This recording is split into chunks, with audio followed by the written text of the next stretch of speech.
Hey everybody, it is episode 25 of the 9 Frames podcast. Welcome back. That's a quarter of a century there. Yeah, another milestone one. It is Monday, September 18th, 2023. I am Bill Whalen. And I'm Mike Whalen. You can catch us on YouTube at 9 Frames Podcast. We are on Spotify at 9 Frames. Our X is at 9 Frames Pod, and we're on playergm.com, folks. This was a pretty big weekend of baseball, especially for the teams that are kind of on that bubble of trying to get into the postseason. But we're going to talk about a team that is not in the postseason real quick first. Giant story. Yeah, Ohtani cleans out his locker, and he is done for the year. What now with him, you know? I think we've probably seen the last of Ohtani in a Angels uniform, if you want my opinion. Yeah, I think no matter what happens, if he goes back to the Angels, I think we should have seen the last of him in that jersey. I don't really think there's any reality where he goes back because somebody's going to pay him what he wants, and I mean, there's just they've already done 6 years with him and Trout. Yeah. It's not going to work. It doesn't work. Angels management definitely let him and Trout down during this. They never really built a good enough team around them to even. They never made the playoffs together once, right? Nope. No, very disappointing, man. The last time the Angels made the playoffs was 2014 when they had Josh Hamilton. We'll never see two of the best players to ever be on it. Probably the two best players to ever be on a team together, and they don't make the playoffs. Yeah, and I don't know if we ever mentioned it, but since the Angels are I guess they're assuming he's going to leave, they were talking about if Trout wanted out, they might honor a trade for Mike Trout. I did see that. I don't know if Trouty seems like the type of guy to request a trade like that. He probably won't, but if Ohtani leaves, I wouldn't blame him. Yeah, I mean, next year we could be looking at a really bad Halos team, and maybe he does make a subtle request at that point. But that wouldn't be anything new. They're really bad this year anyway. That's what I'm saying. But maybe we do get a respectful, quiet request from Trout to management, and he ends up on a new team next year. Well, that would be insane. Yeah, seeing Trout in different threads would be very weird. Yeah, I never thought we would, that's for sure. Keeping it on Ohtani, though, he is shut down for the year, obviously, but he's expected to have elbow surgery. Nobody knows yet if it's Tommy John, but how does that affect him going forward? Well, it could affect him greatly, because if it is Tommy John, he ain't pitching for at least the next season and a half. Yeah, he could probably not be seen until 2025, very true. On the mound. He'll be able to DH still like Harper was. At some point, though, but he will still need a decent amount of rehab until he gets back to that point, If he gets the surgery now, they're not making the playoffs. He might be ready for spring training. Yeah, as a batter, I could see him being ready for spring training for that new DH. club, whoever that is. Yeah, I mean, that's the thing, because now that could affect his value as well, because knowing he's having... They should be a little more transparent. They're probably doing that to save a little bit of money for Ohtani, because if they do announce it as Tommy John, that probably knocks his price tag down a little bit. Yeah, for sure. If it's just a minor elbow surgery and he plans on not getting time, but still, he needs to get it if it's torn. Mm-hmm. Very true. If he's going to pitch again, and that's what he says he's going to do. So best case scenario would be he comes back in a season and a half on the mound. Mm-hmm. Do you have a real prediction for where you think he'll land? I don't think there are many teams that can really afford what he wants. I think the Mets are an option. I think the Dodgers are probably an option. The Giants maybe. The Cubs could try for it. It sucks. I really would like the pairing between him and Seattle. But I don't know if I don't think they're going to spend that cash. I don't think they're going to open the bank for him like that. Yeah.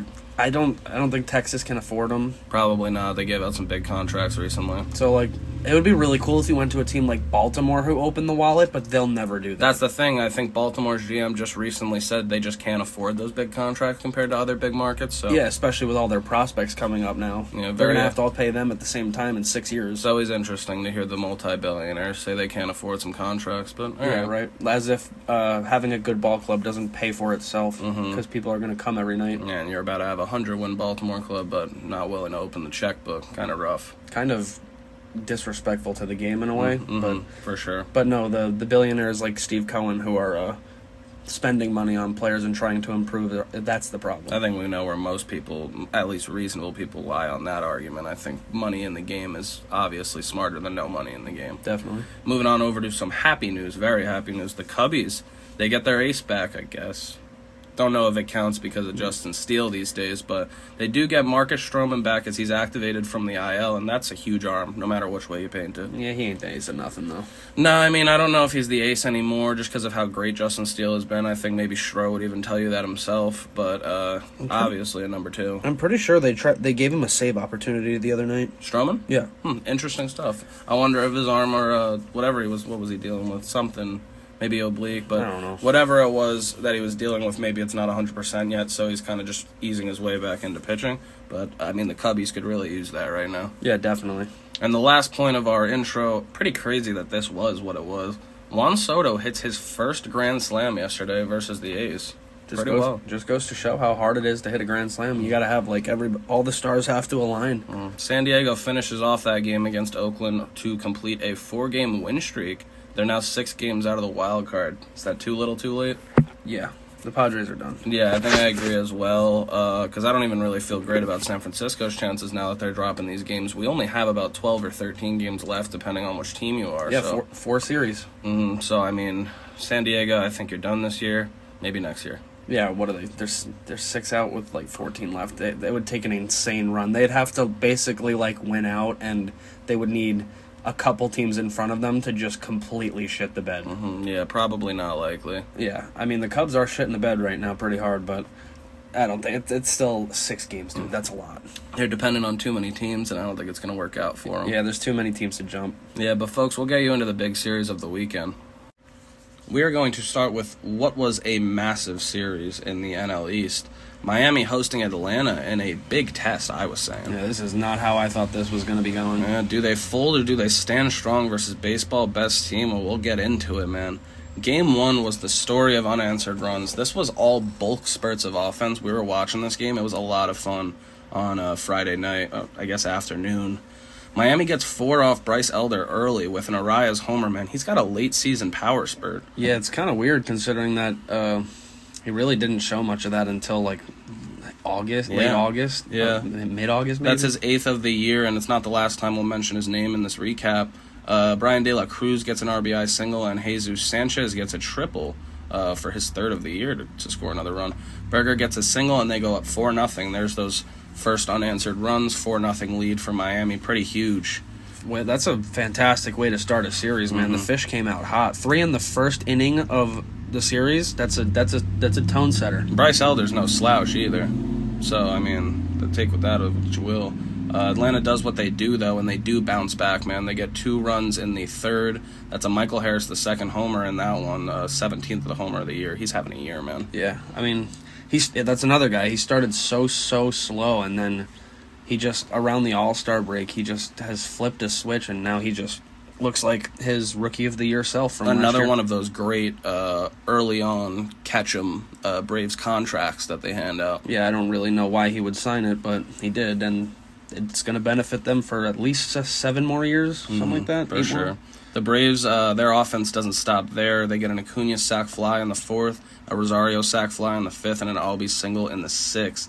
It's a crazy back and forth, man. Now it's 6-4 Atlanta. Yeah, a lot of unanswered runs there. You go from 4-0 to 6-4. Atlanta's now up. They're feeling pretty good. You gotta feel good after that. But guess what, man? Arias comes back to the plate, gets his 9th homer of the year in the 7th inning, and that kicks off a Miami 5 spot, man. That'll be the final score, 9-6. Miami takes the game of meltdowns. Yeah, dude. Arias having a multi-homer game is insane. And for it to be against the best team in baseball when they desperately need wins, I mean, that trade is looking mighty good for them. You can't even make that up, man. 9 homers on the year, and he gets 2 of them in this game against the Braves.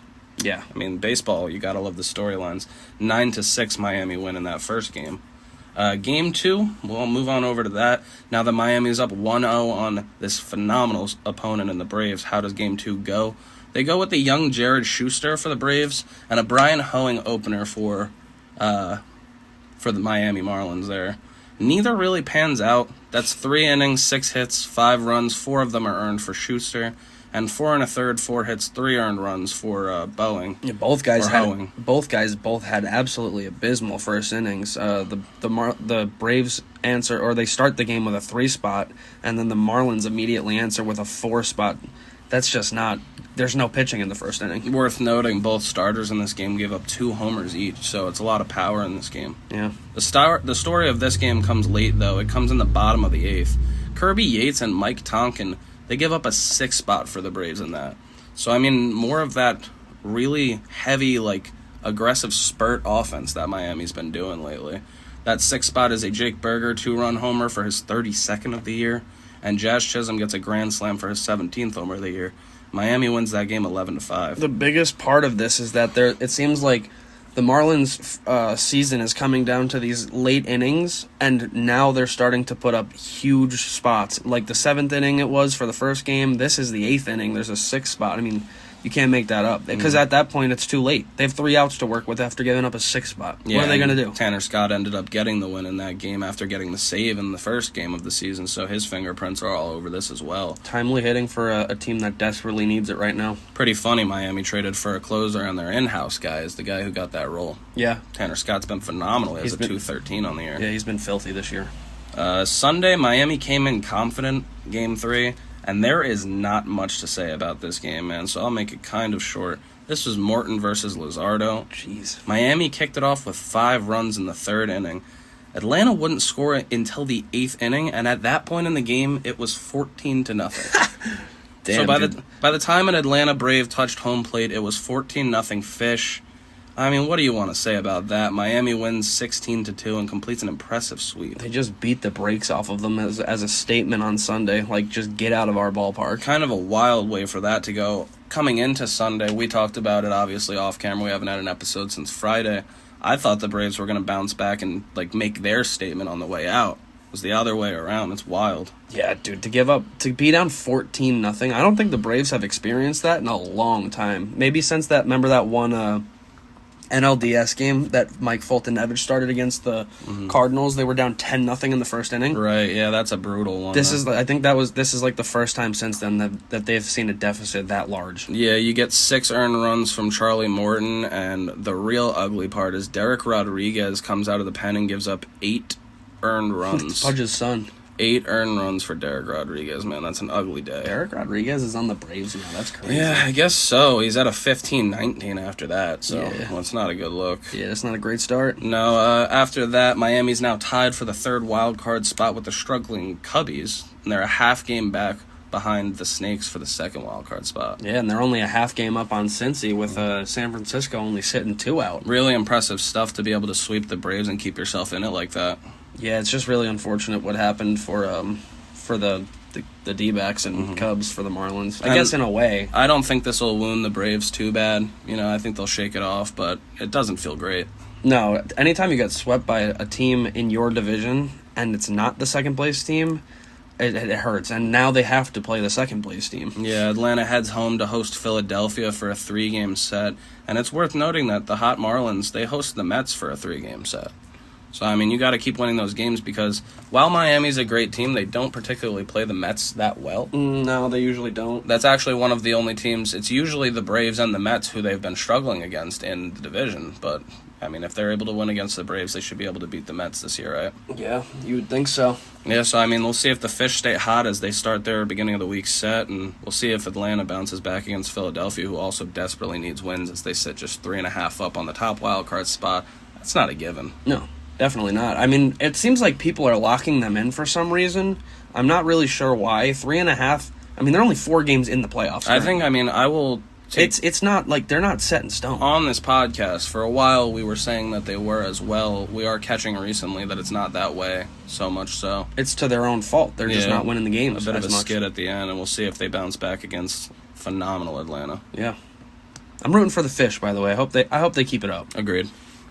Yeah, we're going to keep it in the NL, as I was just saying about the D-backs and Cubs, how this affected the Marlins in the wild card race. The Cubs would be visiting the D-backs this weekend after previously last weekend dropping 3 of 4 to the D-backs in Chicago, so they're going to be going at it again. We did also say coming into this series that it looks like the Cubs had the advantage when it came to pitching matchups. See how that does. Yeah, the first one did not go how we thought it would go, as the pitching matchup was Brandon Pfaadt, who has been struggling, to say the least, this year, taking on one of the National League Cy Young favorites in Justin Steele, and Justin Steele was not good against the D-backs in the first game, man.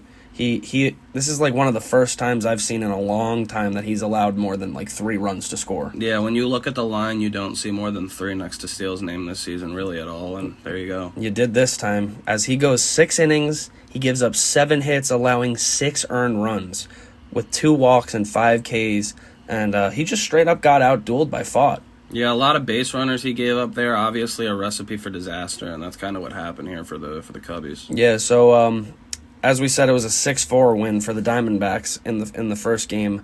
Those 4 runs came as the Arizona bullpen just faltered a little bit late, giving up a 4 spot in the 9th, but they would pull it back in and shut it down. Yeah, the box score looks more complimentary to the Cubs than the game actually was. They were pretty punchless until the end of the game there. Yeah, they had absolutely no offense until that last 9th inning, Very and true. they just came up a little bit short. Mm-hmm.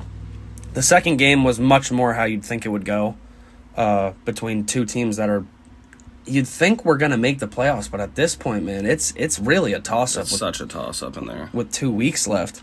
The Snakes are going to take this one 7-6 in 13 innings. Doesn't get more disappointing of a loss if you're the Cubbies here. It was back and forth like the whole game, dude. It was crazy. The Snakes start by scoring 2 in the 4th. The Cubs get 3 in the 5th. Arizona gets 1 in the 6th, so now it's 3-3. And nobody else would score until extra innings now. Mm-hmm. So from what inning was it? 6 until 10, we don't get a run, which is insane. Very insane. The Cubs would go up 4-3 in the 10th inning on a throwing error by Gabriel Moreno, as Nico Horner was stealing his 41st stolen base of the year. That was pretty impressive, man. A 40 steal season for Nico Horner. Yeah, hardest position to play in the game, so it's hard to fault Marino, but yeah, not a great throw there. Luckily for him, the Snakes immediately answer, and their MVP, Corbin Carroll, has a RBI single to tie it 4-4. The teams would each get one in the 11th, and they do not score in the 12th, so we go to the top of the 13th. Yeah, I mean, this game 5-5. has you sweating. 5-5 in the 13th, man. That doesn't really happen much anymore. Nah, especially with all of these. It was a lot of back and forth in extra innings, too. They just kept getting that ghost runner in. And the Cubs would keep scoring first, and they blew it 3 times in extra innings. Yeah, disappointing. That's why. They had 3 separate leads. They would go up 6-5 in the 13th with a Happ double play. That's the thing. The worst kind of run. You don't even get an RBI for it. He gets the guy in and puts them up, but it's a double play. So it kills the rally. And the D-backs would just get 2 in the bottom of the 13th and walk it off. It was a Rivera single and then a Moreno single. So he did have the error, but he made up for it, and he's the walk-off hero. Absolutely made up for it. I don't know if you saw it, but on that play, that slide by Evan Longoria, man, I can't believe he could still move that way. Yeah, I saw it because I think you sent it to me when he originally did it. I actually took a second because the caption said it was Evan Longoria with a hell of a slide. And I didn't believe that it was Evan Longoria at first. I was like, are they trying to make a joke that it's Evan Longoria? No, it was actually Evan Longoria. All right. He pulls off a nice head-first slide, and the throw appeared to have beat him, but he moved his left hand out of the way of the glove and swiped the plate, and he was safe. Yeah, if you watch it in slow motion, it looks like Longo was living in slow motion, the way he just slowly moved his hand around the glove. Really impressive stuff from the veteran. Pure athleticism and body control. Yeah, so the D-backs win that one 7-6 in 13. They got a 2-0 lead in the series now. The Cubbies are in trouble, man. They need to pick up Game 3, and they just didn't. The third game saw Arizona jump up early, and they wouldn't really look back.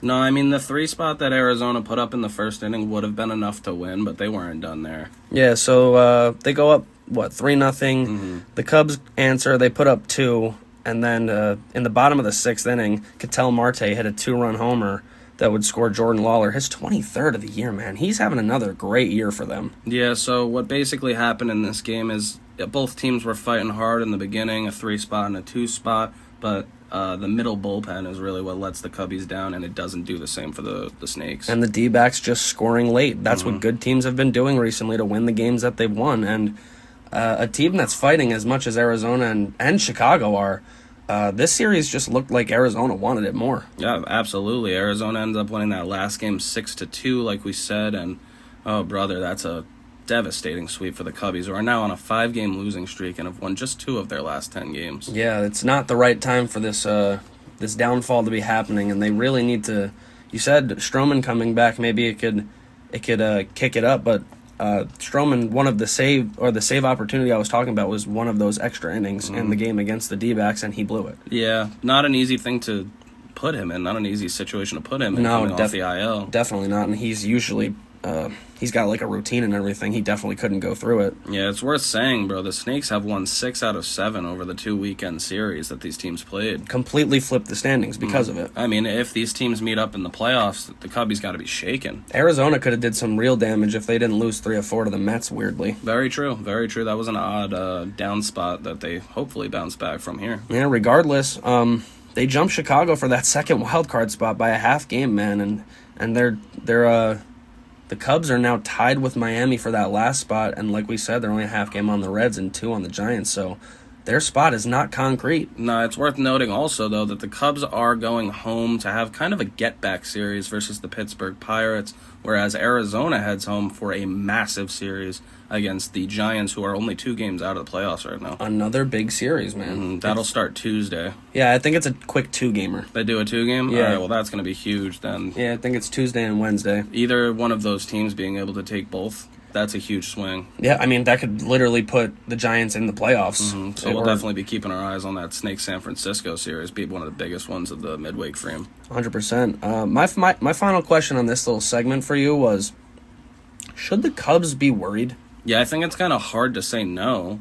They've been skidding for a week now. But they know they're a good ball club and they know they could pick it up, but they haven't really found it. That's the thing. Wouldn't be surprised if on Wednesday's episode we're talking about how good they've looked in the first couple games of this series against Pittsburgh and how they kind of look like the old Cubs again. Yeah, luckily they're getting Pittsburgh. Yeah, that's a team they need to play right now. They need to win. They need to beat them. Yeah, I agree. I don't know if I would be worried if I was the Cubs, because you can't get worried in baseball. You'll just continue to spiral. You need to pull it together.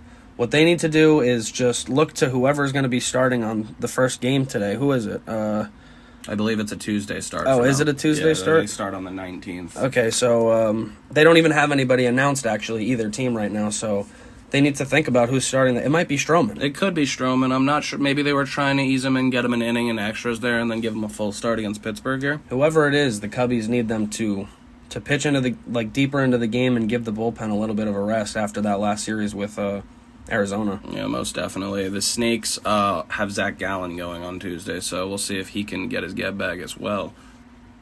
We're going to move on over to the American League, particularly the American League East. Huge weekend 4-game here. This is probably the biggest. Well, I don't know if you could say the biggest because the Cubs and D-backs was quite large as well, but this one has divisional implications. Yeah, we got the Rays visiting Baltimore for a 4-game set at Camden Yards, and Tampa Bay takes that first game 4-3 like we said. They sat 1 game up on the AL East lead after that first game. Game 2, though, it was lopsided. Pretty lopsided, I would say. It was the Eflin versus Flaherty matchup. Eflin was phenomenal in this game. 7 innings pitched, 1 hit given up. It was a solo homer. That's his only earned run. He gets 8 Ks in that game. Like we were saying before when we set this game up, Flaherty in this game, he goes 4 innings pitched, again, 6 hits, 1 walk, 3 earned runs. Doesn't have the longevity in him that he used to have. His ERA is now up to 5.03, and he lost another one. That's he has not been what they were hoping he was going to be. And real quick, man, shout out Zach Eflin. He now leads the American League in wins solely. Yeah, it's just him at 15. Super impressive year by Eflin here. Definitely a nice bounce back. He's got 15 wins, dude. That's not easy to do. Yeah, so I mean, as we said, the only run that the Orioles get in that game is off a solo home run. The Rays offense, however, is powered by a Brandon Lowe home run. That's his 20th of the year. Harold Ramirez gets a homer for his 11th of the year, and Manuel Margot with 2 RBIs for a 7-1. Pretty easy Tampa Bay win. A lot of thump in that lineup, man. Yeah, that gives them a 2-game lead on the AL East. Another lineup that doesn't give you a lot of breathers. They all hit. Oh, wait, no, that gave them a 1-game lead on the AL East, right, at that point? The Orioles were up 1 game. Yeah, so and then this made it tied. That tied it, yeah. All right, wow, pretty impressive. So going into Saturday, they were tied for the American League East, and I told you that if you had any free time while you were at work to tune into this game, because the Saturday game it felt like a playoff game. Yeah, most definitely. Winner takes sole possession of first place. It didn't play like a playoff game, though. No, because it was all Baltimore. Yeah, this was Glasnow versus Grayson Rodriguez, and we thought that Glasnow would step up. He did not, but Grayson Rodriguez did, man. He gets 8 shutout innings in this game, 7 strikeouts, and a win. Couple notes. Tyler Glasnow is now 0-3 against the Orioles this year. He cannot pitch against them at all. And that's worth saying because, I mean, the Orioles were up 2-0, the Rays, were up 2-0 on the Orioles in this series, and they needed their ace to step up. Yeah, definitely, and he got shelled by them again. Yeah, it goes 4 innings pitched, 8 hits, 2 walks, so 10 base runners, 6 earned runs, and a loss, man. Also, the other note that I had really quick was Grayson Rodriguez looked dialed in, man. He was throwing 100. 7 strikeouts over 8 innings, doesn't give up a run. Pumping fastballs past guy, some nasty off speed, man. He looked really, really good for the Orioles, and they straight up they need him to be that guy. Yeah, this was a great game for Grayson Rodriguez and the Orioles to bounce back after losing the first 2. Rough game for Tampa Bay and Glasnow, who were down 4-0 by the second inning. Yeah, definitely. I mean, it was in the first inning. You could see how the tone was set by it was like a little flare from Ryan O'Hearn. It just dumped into left field on a play that Randy most of the time makes. But yeah, very true. He didn't get there, and the Orioles just would keep their foot on the Rays' necks and just kind of just beat up on them. Yeah, they finished that game 8-0. There's not a lot of fight in the Rays. They get all of their hits off Grayson Rodriguez, so they don't even touch anyone in the 9th. That'll do it for them. Yeah, only 5 hits on the day. They reclaim a game, though, and now they're not down 3-0, which is huge to now go down 3-0 in the series. It's 2-1. That's a huge statement game for the Orioles to be able to lose the first 2 and just turn it around and put up an 8-0 win. That also sees Baltimore reclaim the lead in the AL East. They take sole possession, yes. And Game 4 was an absolute battle. Baltimore going for the split, and the Rays want this one so they could take 3 out of 4 and the division tie out of there. This game was Littell versus Dean Kramer, but man, the action came late, so it's not really relevant talking about them too much because they really didn't go very deep, but they pitched well. And the game was 1-1 entering the 8th inning. Wow. Young Tristan Gray, man. Young Tristan Gray for the Rays. He gets his first homer of the career in the 8th inning to go up. And Bethancourt hits his 10th homer of the year to go up 3-1 for the Rays. Huge for the kids to do that. The Rays just find guys out of nowhere, man. I swear to God. Yeah, Tristan Gray, shout out to him. First career homer to take the lead, too. Yeah, congrats. Big home run to hit. Huge moment. Baltimore responds in the bottom of the 8th with an Adley Rutschman homer, his 19th of the year, so he's almost definitely hitting 20 on the year. That dude is so good, man. And Adam Frazier gets an RBI double. That'll tie the game 3-3 in the 9th. So that guy, he's been another very valuable pickup. Adam Frazier is a very underrated baseball player. When we talk about the Orioles, his name comes up a lot too, especially in the late game. He's clutch. Because he's the bottom of the lineup anchor for them, man. He's just a contact guy, and he just keeps the line moving. Yeah, and in extra innings here, because it was 3-3 at the end of the 9th, both teams score the ghost runners. This is basically a ghost runner game at this point because while both teams score the ghost runners in the 10th, Tampa Bay does not in the 11th, but Baltimore does on a Cedric Mullins sac fly with 2 outs, and that wins it 5-4 for Baltimore in 11 innings. Baltimore takes the split there. I mean, you got to take the split. The Rays were playing phenomenal ball. So you get one of those games 8-0. You're feeling pretty good. Yeah, I mean, if you're Baltimore and you leave this series with a 2-game lead in the American League East like they have, and having clinched their first playoff berth since 2016. That was the next thing I was going to say. First playoff berth since 2016, and the boys were fired up. You got to feel good about it. Yeah, they were celebrating like they won the series. On the flip note, the flip side is the Rays, they also do clinch for, the 6th or 7th consecutive year they're in the playoffs? Yeah, they clinched with a Texas loss, I believe. Yeah, they did clinch with a Texas loss, so good for them. Definitely credit to the Rays. What a franchise. Yeah, I mean, they had a 9-game cushion in the wild card race. I don't think that they were going to be the ones that fall out. And I think it was a Seattle loss that cost them, actually. Was it? No, because that was the later game. It had to be Texas. I believe it was Texas, but either way. Regardless, congrats to both the Orioles and the Rays. Yeah, 93 wins for Baltimore and 92 wins for Tampa. Both of them having phenomenal seasons. I gotta just also say real quick, Baltimore is only 3 games behind Atlanta for being the best team in baseball, record-wise.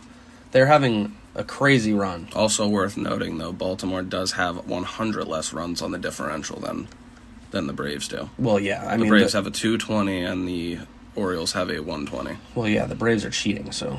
Pretty insane stuff. Speaking of cheating, the Orioles are going to be facing the Astros next. Yeah, Baltimore visits Houston for a 3-game starting Monday, and Tampa Bay gets the Angels visiting them in Tampa for a 3-game in the Tuesday to Thursday set. So Baltimore has a little bit more of a tough task coming up, and Tampa Bay has a nice rebound against a team that's pretty much packed it up for the year, told Ohtani to go home. Baltimore leaves this series with the 2-game lead on the AL East, so, I mean, with a tough series against Houston coming up and Tampa seemingly having an easy one, we'll see how that AL East is shaken up. And the last segment that we're going to do to wrap up this episode, we're going to do a little interleague here between the Dodgers and the Mariners, who are meeting in Seattle for 3. Yeah, we were saying Seattle needed to bounce back. They've been playing pretty rough ball lately. Yeah, dude, and this series is going to stick with the theme of this episode, and that's sweeps. And it wasn't a sweep in the favor of the Mariners. Game 1 was a 6-3 Dodgers W, as they just scored a bunch late. It was pretty calm until the 4th inning, until the Mariners score 1 off of Bobby Miller, and then the Dodgers immediately the next half inning put up 2 on a 2-run home run by Miguel Rojas, his 4th of the year, and then 2 more in the 6th from a Muncy triple, his 1st of the year. Yeah, you don't see that every day. And J.D. Martinez single to put them up 4-1. Yeah, that's what the Dodgers do. They just kind of put up runs when they need to. The M's would immediately answer, actually, in a very, very nice fashion. They put up 2 to cut the lead to 4-3 right away. And then the only problem was that their bullpen would give it right back. They give it back in the 8th inning, they give up a run, and then the 9th inning, they give up a run. So again, man, like late runs, sometimes it's too hard to rebound. It's almost like they could use a guy like Paul Sewald. Yeah, probably, but you can't really complain about that trade because it's worked out for them. Like Rojas and Canzone have been very good for them. Yeah, true. So, like I said, the Dodgers win 6-3 there in the first one. The second game, it was really just a pitcher's duel until the end of the game, man. They don't score any runs in regulation.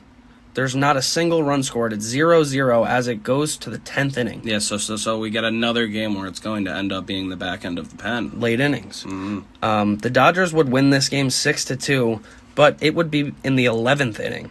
Both teams would score a run in the 10th inning, and then the 11th inning was just an offensive explosion for the Dodgers.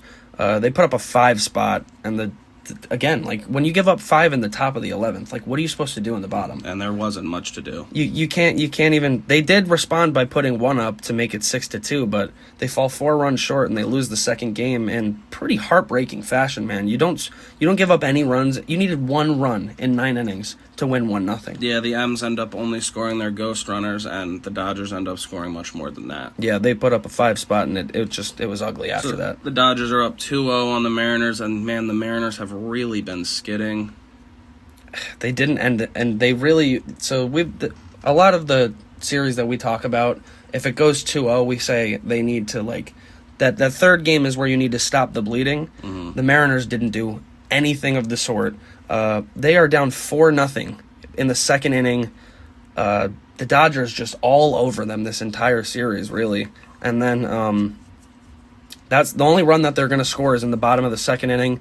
The Dodgers would go on to put up a couple more later in the game to make it 6-1, and they would win 6-1 and sweep them in their own building. Yeah, we were giving the Seattle bullpen some flack about this series, but if you look at the bats, they didn't do much at all to keep them in these games. No, the second and third game, the bats were literally non-existent. The team never scored very much, so, I mean, you're not going to win games against the Dodgers like that. Yeah, no way.